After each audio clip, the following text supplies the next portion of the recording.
A menudo, los nacionalistas latinoamericanos suelen culpar a Estados Unidos de casi todo lo malo que ha pasado en su país. Y aunque es cierto que el país del norte ha tenido muchas intervenciones en el continente, algunas para bien, algunas para mal, culpar de todo a los estadounidenses es demasiado simplista. Para entender por qué, acompáñenme por este breve recorrido a través de la historia de las relaciones entre Estados Unidos y América Latina. La historia de las relaciones interamericanas puede dividirse en 4 etapas distintas: la era imperial, la época de la política del buen vecino, la era de la Guerra Fría y el periodo posterior a la guerra. La lógica detrás de estas distintas etapas siempre ha sido el poder y los intereses estadounidenses, es decir, la forma en que Estados Unidos ha optado por utilizar la diferencia de poder que siempre ha disfrutado frente a América Latina, y el tipo de cosas que Estados Unidos ha querido obtener de la región, ya sea territorio, recursos o alineamiento ideológico. Otra variable importante es la proximidad geográfica. En términos generales, Estados Unidos ha estado mucho más interesado en su contorno inmediato, tratando a América Central y al Caribe de manera diferente que a Sudamérica, incluso en el auge de su tendencia intervencionista.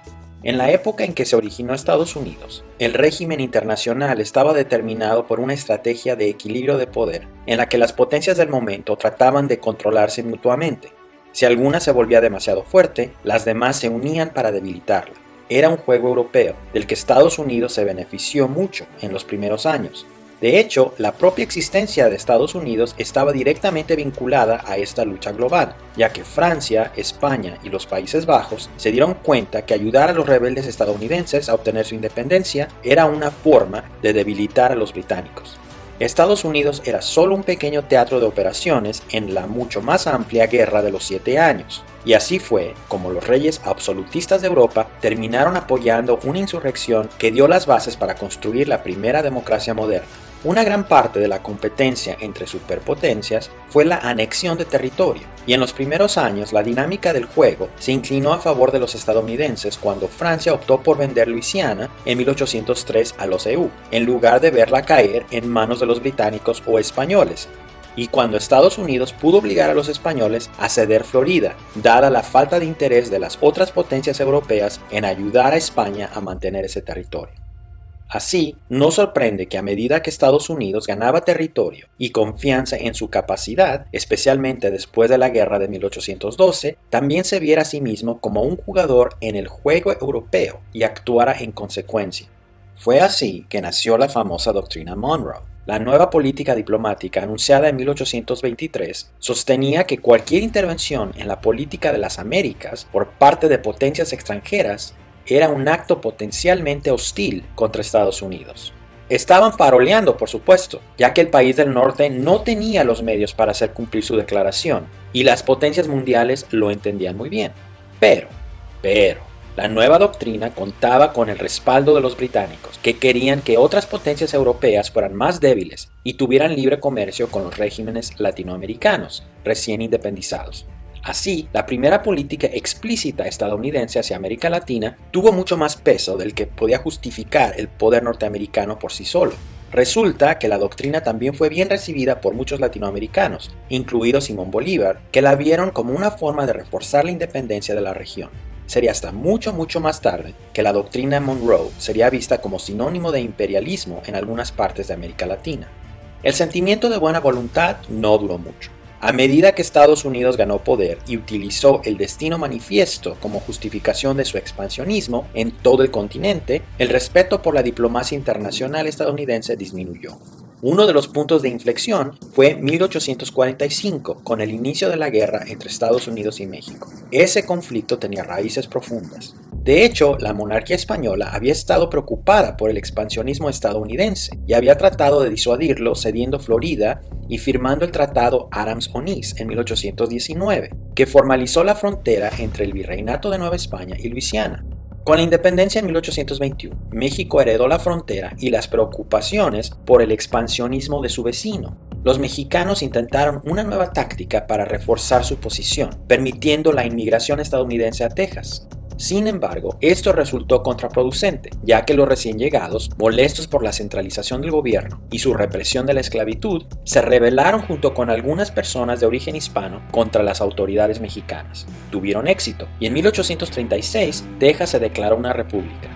México se negó a reconocerlo, pero lo que realmente provocó la continuación del conflicto fue que Texas afirmó que su territorio se extendía hasta el nacimiento del río Bravo, una expansión mucho mayor de lo que el gobierno mexicano podía tolerar. De esa forma, cuando Estados Unidos anexó a Texas en 1845, la frontera en disputa se convirtió en un problema entre México y Estados Unidos. Y cuando el 25 de abril de 1846 las fuerzas mexicanas mataron y capturaron a tropas estadounidenses dentro de las tierras en discordia, el país del norte decidió declarar la guerra. Pronto las fuerzas estadounidenses invadieron el país y en septiembre de 1847 ocuparon la Ciudad de México. Esto allanó el camino para el Tratado de Guadalupe Hidalgo, que cedió la mitad del territorio mexicano a Estados Unidos. No sería la última vez que el país del norte enviaría tropas a México, ni tampoco sería la última vez que Estados Unidos anexaría territorio latinoamericano. Durante los siguientes 80 años aproximadamente, el país del norte consideraría apropiarse de múltiples territorios, pero al final solo tendría éxito con 2. Antes de 1860, la razón en gran medida tenía que ver con esfuerzos para mantener en equilibrio el Senado entre estados libres y esclavistas. Una de las que casi se concretó fue la propuesta de anexión de Cuba. Durante la presidencia de Franklin Pierce en 1854, el secretario de Estado de Estados Unidos se reunió en secreto con varios ministros de Asuntos Exteriores europeos para discutir la posibilidad. Pero estas deliberaciones se hicieron públicas y las protestas que le siguieron en Estados Unidos acabaron con la posibilidad. Otras oportunidades no tuvieron el mismo nivel de reconocimiento oficial. Más bien, fueron lideradas principalmente por filibusteros, hombres que formaron ejércitos privados e intentaron crear colonias en América Latina con la esperanza de que luego fueran anexadas a Estados Unidos. El más famoso fue William Walker, un hombre nacido en Tennessee que fundó múltiples repúblicas separatistas en México y Nicaragua. Este último fue su intento más exitoso. Fue reconocido brevemente por la administración de Franklin Pierce y tuvo apoyo financiero de los sureños estadounidenses. Desafortunadamente para él, pronto se enfrentó a Cornelius Vanderbilt, uno de los hombres más ricos de los EU, que tenía interés en controlar una ruta transístmica a través de Nicaragua. Walker también terminó enfrentándose a un ejército centroamericano unificado que logró derrotarlo y lo expulsó de Centroamérica el 1 de mayo de 1857. Cuando el estadounidense intentó regresar una vez más al istmo, fue capturado y ejecutado el 12 de septiembre de 1860. Después de su guerra civil y hasta la presidencia de Franklin Roosevelt, Estados Unidos se interesó menos en anexarse territorios directamente y más bien prefirió asegurarse en tener gobiernos amigos que protegiesen sus intereses económicos, lo que a menudo se lograba por medios militares. Esta estrategia llegó a conocerse como la diplomacia del dólar, y se convirtió en la norma durante la presidencia de Taft. Sin embargo, sus raíces se remontan a la administración anterior, en lo que se habló por primera vez del corolario de Roosevelt. El nombre se refería a una enmienda de la doctrina Monroe, en la que Teddy Roosevelt decidió que Estados Unidos se convertiría en el garante de cualquier deuda latinoamericana con los europeos.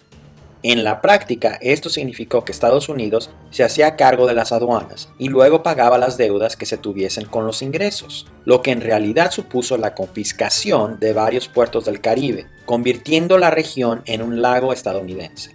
Después hubo otras ocupaciones, pero estas no se producirían solo por deudas, sino simplemente cada vez que Estados Unidos considerase que la inestabilidad política pudiese amenazar sus intereses. De esa forma, a principios del siglo XX, Estados Unidos envió Marines para ocupar Nicaragua de 1912 a 1933, a Veracruz, México en 1914, a Haití de 1915 a 1934 y a la República Dominicana de 1916 a 1924. Aunque no fue su objetivo principal en ese momento, igual Estados Unidos ganaría territorio latinoamericano durante este periodo. La primera fue como resultado de la guerra hispano-estadounidense que comenzó después de la explosión del USS Maine, un barco que había llegado a La Habana con la intención de proteger los intereses económicos del país del norte. El conflicto fue un completo éxito para los estadounidenses, ya que obligaron a España a ceder Cuba, Guam, Puerto Rico y Filipinas. Dos de esas islas, Guam y Puerto Rico, siguen siendo territorios estadounidenses hasta el día de hoy. Y aunque Cuba y las Filipinas fueron puestas bajo ocupación y probablemente hubiesen sido anexadas en otro momento histórico, a principios del siglo XX había demasiada oposición entre el público estadounidense como para que esa fuera una estrategia viable. El otro lugar que se convirtió en territorio del país del norte fue un área de 6 millas en medio de Panamá, donde se planeaba construir un canal. Originalmente negociado con Colombia, Teddy Roosevelt se molestó por el aumento de las demandas colombianas, por lo que en 1904 tramó un plan donde el apoyo de EU a un movimiento separatista panameño dio como resultado una República de Panamá independiente. Una vez hecho esto, Roosevelt renegoció un tratado aún más favorable con los panameños. Conocido como el Tratado Hay-Bunau-Varilla, originalmente estipuló que el área del canal sería tierra estadounidense a perpetuidad, pero Estados Unidos eventualmente cambiaría de opinión y devolvería el territorio a los panameños en 1977, bajo el Tratado Carter-Torrijos. Este periodo imperialista cambió lentamente después de finales de la década de 1920 y con la llegada de Franklin Roosevelt a la presidencia comenzó una nueva era, la época de la política del buen vecino. Este periodo se caracterizó por el principio de no intervención, así como por los intercambios recíprocos entre Estados Unidos y América Latina. Así, Roosevelt puso fin a todas las ocupaciones, se deshizo de la enmienda Platt, un artículo de la Constitución cubana en el que Estados Unidos había dado el derecho de intervenir unilateralmente, e incluso apoyó a México cuando nacionalizó la industria petrolera y expulsó a varias compañías petroleras estadounidenses. América Latina se mostró relativamente escéptica al principio, pero la política dio sus frutos, de modo que cuando llegó la Segunda Guerra Mundial, América Latina apoyó a los estadounidenses de forma unánime, aunque si bien es cierto que algunos de ellos lo hicieron solo al final de la guerra, países como Paraguay y Argentina. Los países más cruciales, como los que estaban alrededor del Canal de Panamá, incluidos Colombia, Venezuela y toda América Central y el Caribe, fueron aliados incondicionales. Incluso Brasil y México enviaron tropas al conflicto. Los brasileños enviaron una fuerza expedicionaria de 26.000 hombres que entró en acción en Italia y tuvo alrededor de 1.000 bajas, mientras que los mexicanos enviaron un escuadrón de fuerza aérea que realizó 96 misiones de combate sobre el Pacífico y perdió 3 pilotos. El fin de la Segunda Guerra Mundial marcó el punto más alto en las relaciones entre Estados Unidos y América Latina.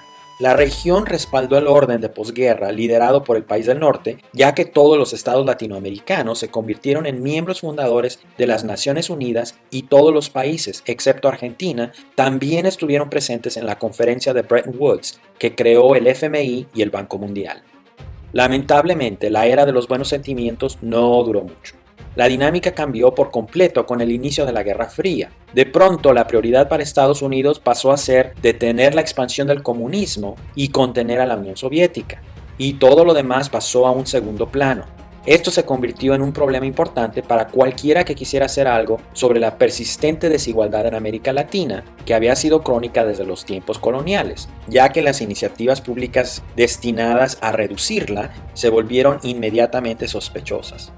Peor aún, las fuerzas antidemocráticas y los dictadores individuales se beneficiaron enormemente, ya que una manera fácil de ganar el favor de Estados Unidos era proclamarse a sí mismos como acérrimos anticomunistas y luego, convenientemente, acusar de comunista a todos aquellos que se opusieran. De hecho, esta dinámica polarizó tanto a la región que eliminó las opciones electorales moderadas. Guatemala es el clásico ejemplo. Durante siglos, la historia guatemalteca había sido una donde una pequeña élite autoritaria controlaba el país y daba pocas opciones de movilidad social a las clases bajas. Esto empezó a cambiar con el derrocamiento de Jorge Ubico y los 10 años posteriores de reformas moderadas que se conocieron como la Revolución Guatemalteca. Desafortunadamente para el país, estas reformas afectaron los intereses del United Fruit Company, una corporación estadounidense conocida por su comercio de bananos. Y cuando el gobierno guatemalteco intentó aprobar una ley de reforma agraria que nacionalizaría parte de las tierras de la UFC, la empresa convenció al gobierno estadounidense de que se trataba de un complot comunista que intentaba apoderarse del país. Sin duda ayudó el hecho de que los hermanos Dulles, que estaban en el directorio de la empresa, eran además el secretario de Estado y el jefe de la CIA en ese momento. Y así, en junio de 1954, Estados Unidos orquestó un golpe de Estado que instaló una junta militar dirigida por Carlos Castillo Armas. A raíz de eso, en las próximas casi 4 décadas, Guatemala se vería sumida en una guerra civil, un conflicto que enfrentó al régimen autoritario contra guerrillas de izquierda, donde el gobierno guatemalteco participó en un genocidio contra los pueblos indígenas. De esta manera, entre 1950 y 1991, todos los países de América Latina, con excepción de Colombia, Venezuela y Costa Rica, experimentaron regímenes autoritarios de un tipo u otro. La mayoría de ellos se produjeron como resultado directo de la Guerra Fría, excepto México, que tenía un régimen unipartidista antidemocrático que surgió de la Revolución Mexicana de 1910. No todas las dictaduras fueron respaldadas por los Estados Unidos. Cuba se volvió comunista bajo Castro, por supuesto, pero algunas, como Chile, bajo Augusto Pinochet, se produjeron directamente debido a la interferencia estadounidense. Y todos los regímenes respaldados por los Estados Unidos se dedicaron a la tortura, las ejecuciones extrajudiciales y otras violaciones de los derechos humanos que no eran una excepción, sino una de las características principales. Fue durante este periodo que tuvieron lugar algunas de las peores masacres en la historia de Latinoamérica, como la masacre de la iglesia de San Patricio en Argentina en 1976, la masacre del Mozote en El Salvador en 1982, la masacre de Todos Santos en Bolivia en 1979, entre muchas otras. De hecho, las dictaduras del Cono Sur llegaron a crear un programa de inteligencia conocido como Operación Cóndor, diseñado para localizar y ejecutar a disidentes incluso cuando se encontraban en el extranjero. Uno de los más famosos fue Orlando Letelier, un crítico del régimen de Pinochet, que murió cuando el automóvil que conducía explotó justo cuando circulaba por Sheridan Circle en Washington, D.C. Una de las cosas que cambió en la política exterior estadounidense durante la Guerra Fría, más allá de la priorización de la ideología, fue que la habitual demarcación de intereses en torno a América Central y el Caribe no se mantuvo. Países que de otro modo no habrían suscitado mucha atención estadounidense, como Chile en 1973, se convirtieron en prioridades. No siempre la atención fue negativa. Bolivia, por ejemplo, recibió apoyo de los Estados Unidos durante su revolución en los años 60, principalmente porque los estadounidenses se convencieron de que el régimen era nacionalista y no comunista. Aún así, la mayor parte de la intervención siguió produciéndose en Centroamérica y el Caribe. La Guerra Fría fue una larga lista de invasiones, operaciones encubiertas y tráfico de armas para apoyar a los dictadores de la región, desde la dictadura militar de El Salvador hasta Somoza en Nicaragua y Trujillo y Balaguer en la República Dominicana. El periodo de la Guerra Fría culminó con la invasión de Panamá en diciembre de 1989 y marcó una transición en las prioridades a pesar de que la Unión Soviética existiría oficialmente durante 2 años más. George H.W. Bush envió a los Marines a Panamá no para impedir o para derrocar algún régimen comunista, sino para derrocar a Manuel Noriega, el dictador de facto de Panamá, que hasta ese momento había sido un aliado clave anticomunista en Centroamérica. Noriega se volvió un caso demasiado vergonzoso después de que se hiciera público su papel en el narcotráfico, del que la CIA estaba al tanto. Peor aún, seguro de su posición, Noriega insistió en desafiar a los Estados Unidos, probablemente con la creencia equivocada de que los estadounidenses nunca se volverían contra un aliado como él. Pero Bush no aceptó en 1989 lo que tal vez se hubiese tolerado en décadas anteriores, y pronto Noriega se encontraría en una prisión de Florida. Con el colapso de la Unión Soviética, EU se convirtió en la única superpotencia restante y más o menos en la siguiente década el llamado Consenso de Washington sobre la democracia y libre mercado dominó el panorama en el continente. Las democracias regresaron en todas partes excepto en Cuba y los países que en un momento habían sido bastante proteccionistas modificaron radicalmente sus regímenes arancelarios para unirse a los pactos de libre comercio. El TLC de América del Norte para México, el CAFTA para América Central y la República Dominicana y el Mercosur para Sudamérica. El cambio condujo a un giro completo en la política exterior, donde el intervencionismo constante dio paso a la negligencia. Ahora bien, algunos críticos ven esto como algo benigno, otros como maligno, pero independientemente de cómo se le mire, está claro que las cosas sí han cambiado. En lugar de una preocupación ideológica que abarque todo, los intereses estadounidenses se han centrado en 3 cuestiones principales: el narcotráfico, la inmigración y el libre comercio. La importancia de cada uno de estos temas ha ido aumentando y disminuyendo con el tiempo, dependiendo de quién esté en la Casa Blanca y de hasta qué punto Estados Unidos por otros problemas en otras partes del mundo, como China o el Medio Oriente. La tensión al libre comercio es más o menos constante, seguida de momentos puntuales de pánico relacionados con el tráfico de drogas o la inmigración.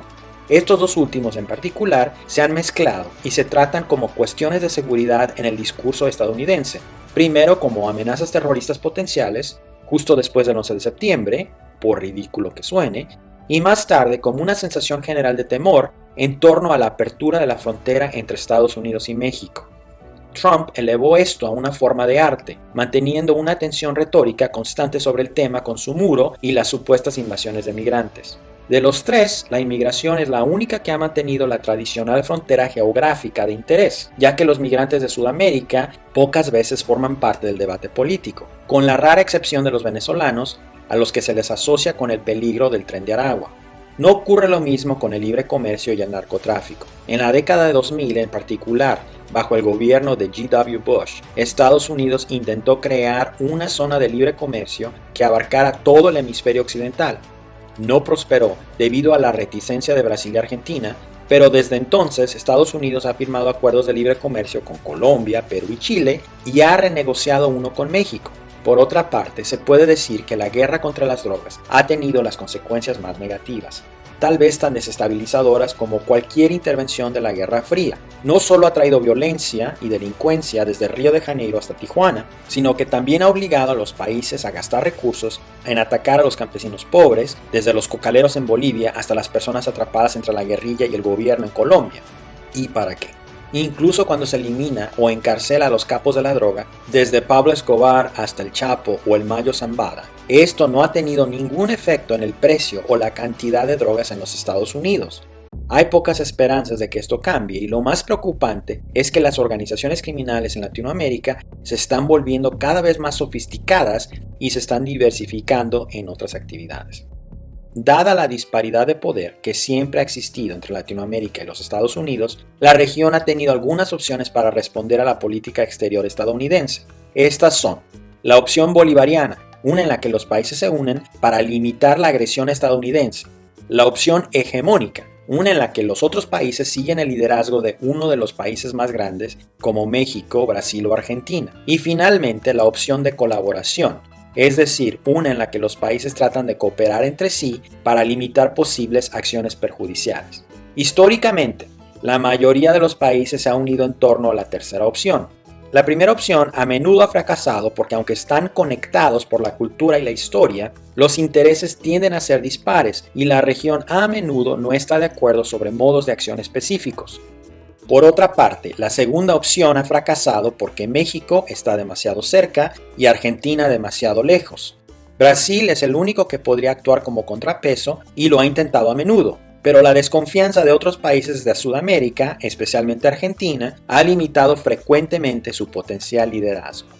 El futuro inmediato de las relaciones entre Estados Unidos y Latinoamérica parece seguir por este mismo camino. El único cambio potencial podría ser el resultado del ascenso de China. Queda por ver si eso provocará una mayor o menor atención estadounidense a la región o incluso otra guerra fría, pero esta vez mucho más compleja.